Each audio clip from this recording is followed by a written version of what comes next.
Ibn Rajab wá ní wíwo ìràwọ̀ débi pé ẹ̀mẹ́ o náà lọ́gọ́rọ́ fi mọ ibo láàdójú kan bí kíblà o wọ́n ní kìí ṣe tó burú rakhasa fihi Ahmad wa Ibrahim ibn Yazid an-Nakha'i wọ́n ṣe tarkhis ké àmá o kò gbọdọ̀ bá yín débi pé ẹ̀ ń fi ní su'u dhanni fi maharibil muslimin ìrọ̀lásí yóò kọjú sí kíblà àwọn ìmọ̀tẹ́ fẹ́ fi wá ainul Kaaba ní ma wá o jíà lọ́lọ́wọ́ bá rán wa pé káwò tàbá ti máa ayánà Kaaba. Qala as-San'ani rahimahullah al-jihatu kafiyatun fi istiqbal kí mo ní sọ náà sọ al-jihatu kafiyatun fi istiqbal wọ́n ní kákọjú sí kíblà al-jihatu kafiyatun fi istiqbal ọ̀nà لقوله صلى الله عليه وسلم ما بين المشرق والمغرب قبلة ní tó wà láàrin mashriq àti maghrib adìlì Madina o fáwárá Madina qibla ẹjìn kọ́kọ́ kó ti Ibn Rajab náà kí n tó sọ ní ọ̀rẹ́ sọ yìí torí ẹlòmí ilé mọ́gbọ̀mí ẹjìn kó ti Ibn Rajab word for word. Ibn Rajab ni wa amma ilmu tasyir nusko mi taysir na kwa mbeso taysir ni mo nkale no tasyir ni mo zibeso wa amma ilmu tasyir tafizo ba okay oda pe irawo ba ona Kaaba no ima yiho fa idha ta'allama minhu ma yahtaju ilayhi te ba fe ko láti dá kan mọ̀ sí problem ilayhi ti dá kí ẹ lè mọ̀ náà ọ̀nà ni gbogbo mata fi build gbogbo tẹ́ ń pè ní gbogbo mapulé ni lèlé ìtìdá kò sí problem wà ma'rifatil qibla afẹ́fí ma qibla kò sí problem gbogbo wà turuq àbáwọn ọ̀nà kana jaizan ó tọ́ inda al-jumhur kí ni túnmà rẹ̀ la yajuzu inda ba'd kana jaizan inda al-jumhur lọ́dọ̀ ọ̀gọ̀rọ̀ àwọn afá alìkọ́ ìtumọ̀ indal jumhuru ni pé ghayru jaizin indaba àwọn kan tí ẹgbà parí kọ atharu nǹkan tẹ̀lé sápánà mẹ́ wà mọ́ gbọ́ wà máa záàdà àlè inú wà ní ju pé káàkà mọ́rú gaba ìlọ fala hajata ilayhi a ní láti lọ kọ́ yẹn wa huwa mushghilun amma huwa ahammu minhu kò ní jẹ́ kí o kọ́ nǹkan mi tó tún ṣe pàtàkì yóò àjókò ti rọ́ ma gbọ́ wàrúbàmà ilé gangan mú fẹ́ ká gbọ́ wàrúbàmà adà àtẹ̀dẹ̀kíkù fíyì ìwà ma ń sọ pé a fẹ́ mọ̀ point gangan bóyá yóò padà sọ̀rọ̀ ní fíyì ìlà ìsá àti vọ́nì bí maharibil muslimin sọ̀rihim èyàn wà padà di pé àwọn mọ́sálásí yóò kọjú sí kíblà ọgọ́rọ̀ àwọn mọ́sálásí tẹ́lòmí sọ pé kọjú sí kíblà pọ́ìntì ni wọ́n wá jíhà ni wọ́n wá jíhà ni wọ́n ní káwà o qala as-San'ani rahimahullah al-jihatu kafiyatun fil istiqbal wọ́n ti kọjú sọ́nà kafiyatun fil istiqbal ma wá fún wa ní practical tàbí gbogbo ṣe rí nù وقال كما وقع ذلك كثيرا من أهل هذا العلم قديما àwọn tí lọ ń kọ́ ìràwọ̀ astronomy ó sì padà ṣẹlẹ̀ sí wọn gbà kan ó náà ló bá wọn yẹ̀ débi pé wọ́n fẹ́ rí láì lórí káwọ oṣù mọ́ o wa hadithan àwọn ilé náà padà ń ṣe àwọn táwà náà bá láyé náà ní ìṣẹ́ ṣe wa dhalika yufdi ìtẹ́lẹ̀ ó padà di ila i'tiqadi khata'i as-sahaba èyí ó padà mọ́ rò pé sí ìrùn àwọn sàábé gan kọrẹ̀ tó wọ́n lo àwọn kẹtẹ́yìn lóyìn kò sí sàábé tó yẹ pé ìràwọ̀ ló wá ń stọ́dì kó tó mọ kíblà ọ̀nà wọn dojúkọ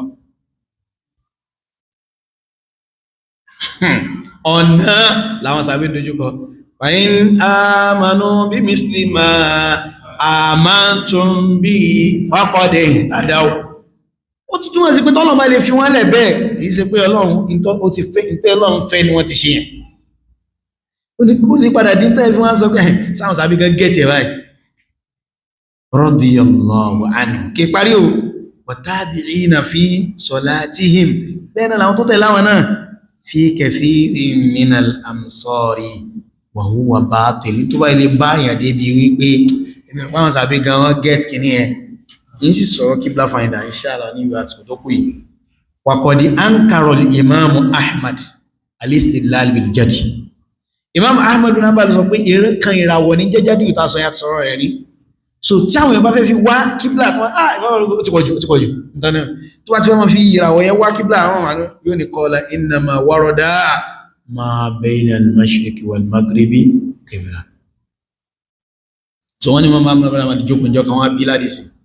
ó ní al-mashriqu huna wal-maghribu huna wa hadha qibla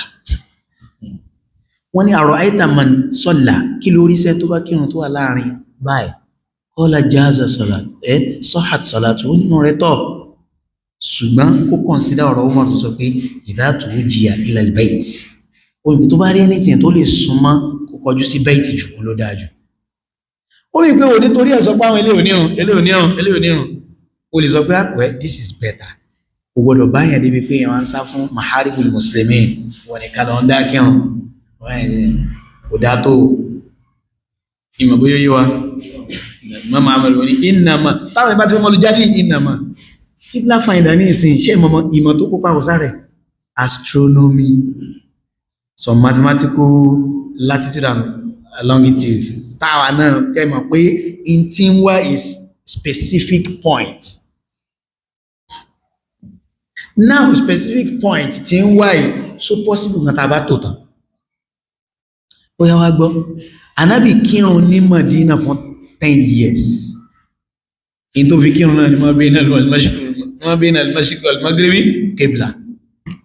because kò possible fún wọn láti get Ainul Kaaba ó dà ní Madina àwọn ará Madina lànà mi bá wílò tọ́ pẹ̀lú àdìsí ó mi pé àwọn míì lè mọ́ fọ́ọ̀lù síbẹ̀ àwọn míì lè bọ́ sí ma bayna al-shamal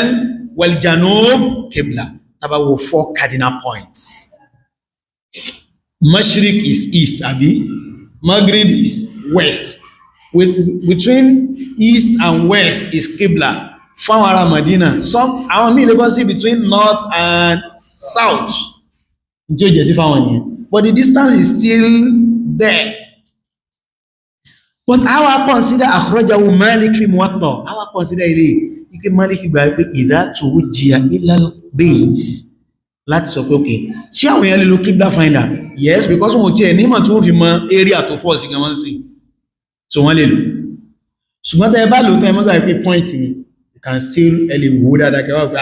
area bí báyìí náà ni but kẹwàá fẹ́ fọ́ sí gbogbo ẹ̀ pé point náà láàmà wá èyí tí wọ́n tó wá tó dún nìkan náà lọ ní irun ṣọ́ra àwọn tó tó lẹ́yìn rẹ̀ wọ́n ti kọjá point yẹn o bí sábà ṣe gùn tó lẹ́sẹ̀ kó point yẹn sẹ́lọ̀ wọn máa ń gbé ẹ̀sẹ̀ sí irú nǹkan báwọn